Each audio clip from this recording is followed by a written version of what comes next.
कर्म का महत्व।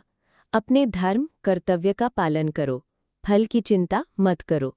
कर्म ही जीवन का आधार है। आत्मा अमर है, शरीर नाशवान है, पर आत्मा कभी नष्ट नहीं होती।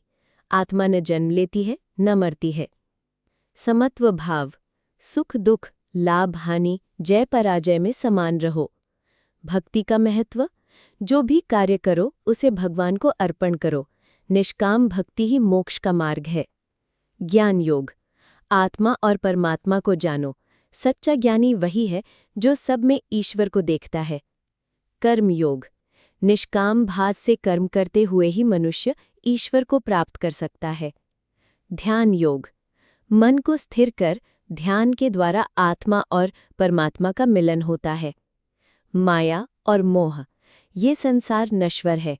मोह माया छोड़कर ईश्वर में लगाओ। श्रद्धा और विश्वास। जो श्रद्धा और विश्वास से ईश्वर की शरण में जाता है उसे परम शांति और मोक्ष प्राप्त होता है।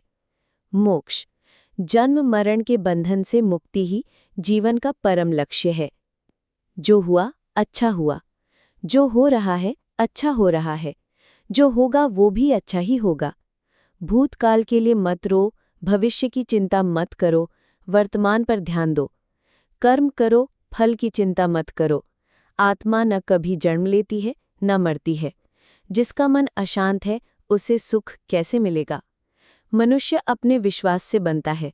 जैसा वो विश्वास करता है वैसा ही वो होता है। निष्कर्ष। गीता हमें सिखाती है कि हमें अपने धर्म और कर्तव्य का पालन करते हुए निष्काम भाव से कर्म करना चाहिए।